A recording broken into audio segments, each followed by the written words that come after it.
একটা সিনেমার ট্রেলার দেখাচ্ছি, বলুন তো এটা দক্ষিণ ভারতের কোন সিনেমার ট্রেলার এটা? তারপর আমি এখানে আসছি।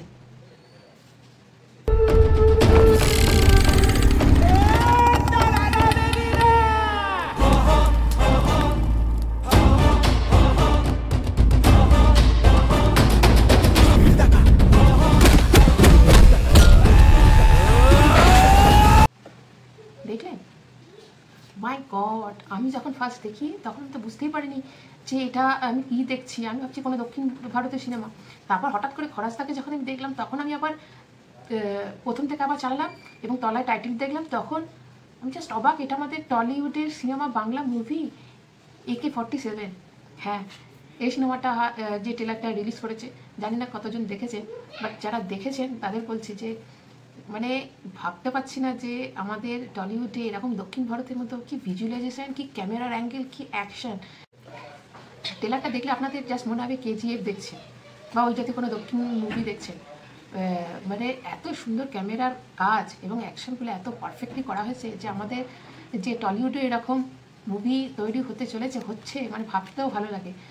আর দক্ষিণী ভারতের যে সিনেমাগুলোর যে বাজেট থাকে তার থেকে মানে হাফ বাজেটেরও বোধহয় এই সিনেমাটা। তো এরকম বাজেটে একটা এরকম সিনেমা যে আপনাদের কাছে প্রেজেন্ট হতে চলেছে, তো আশা করবো আপনারা সবাই সিনেমাটাকে অ্যাপ্রিসিয়েট করবেন। কিন্তু সিনেমাটা শুনছি এই বছরই রিলিজ করবে, কিন্তু সিনেমাটা সেরকম প্রমোশন এই সিনেমাটাতে খরাজদা আছে, রজতাবদা আছে এবং যে হিরো আছে সে একদমই নতুন এবং তাকে খুব একটা ভালো দেখতেও নাই। সিনেমাটাতে দেব, জিৎ এরকম ধরনের বড় ধরনের কোনো হিরো নেই, একটা নতুন হিরো রয়েছে, কিন্তু তার অ্যাকশন দুর্দান্ত। এবং আমি আশা করছি যে সিনেমাটা রিলিজ করার পর হিরোটির নাম সবার মুখে মুখে থাকবে। দক্ষিণ ভারতে দেখবেন হিরোদের খুব একটা দেখতে হয়তো ভালো হয় না, কিন্তু এত অ্যাকশন এবং সিনেমাটা এত ভালো হয় যার জন্য হিরোরা নাম করে যায়। এখানেও আমার মনে হচ্ছে সেটাই হবে এবং আমি আশা করছি এই সিনেমাটা সবাই হলে গিয়ে দেখবেন। কেননা শুনছি বাঁকুড়ার বিষ্ণুপুর জেলায় এটা শুটিং হয়েছে এবং এরম ধরনের কম বাজেটে যে এরম ধরনের সিনেমা করেছে, এরকম পরিচালকদের প্রমোট করা উচিত, যেটা অন্যান্য জায়গায় হয়। আমাদের দুর্ভাগ্য যে আমাদের টলিউডে এরম ধরনের পরিচালককে প্রমোট করা হয় না, যে এত ভালো একটা সিনেমা তারা তৈরি করতে পারে। তাহলে এরম ধরনের পরিচালককে যদি প্রমোট করা হয় তাহলে আমাদের বাংলা ইন্ডাস্ট্রির নাম সাউথের মতনই উঠে যাবে, সবাই দেখবে সিনেমাটা। মানে আপনারা প্লিজ হলে গিয়ে সবাই সিনেমাটা দেখুন। আর জানি না প্রমোশন কেন ভালো করে হচ্ছে না, তবুও আমি আমার মতো করেই বলছি যে আপনারা ট্রেলারটি অবশ্যই দেখবেন। বাকিটা আপনারা খরাজদার মুখ দিয়ে শুনে নিন কেন আপনারা সিনেমাটা দেখবেন। এই সিনেমাটা আমি বলছি যে আপনারা এই জন্যই দেখবেন যাতে বাংলা ফিল্ম ইন্ডাস্ট্রি মানে পুরো ওয়ার্ল্ডে ছড়িয়ে পড়ুক।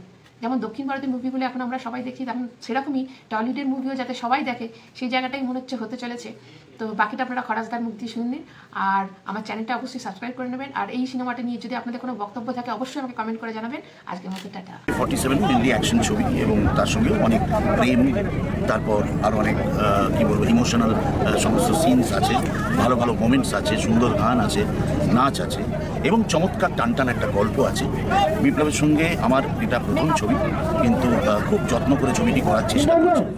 আমি আছি, আমার সঙ্গে রজতাভ দত্ত আছেন, ধীমান ভট্টাচার্য আছেন, প্রদীপদা আছেন, আর অনেক ভালো ভালো শিল্পীরা রয়েছেন। সো আমরা এক্সপেক্ট করছি একটা চমৎকার ছবি প্রেজেন্ট করতে চলেছি খুব শীঘ্রই আপনাদের কাছে। আমরাও অধীর আগ্রহে অপেক্ষা করবো এই ছবির জন্যে, আপনারাও করুন। আর দয়া করে এই ছবি যখন রিলিজ করবে তখন অতি অবশ্যই আপনারা এটা হলে এসে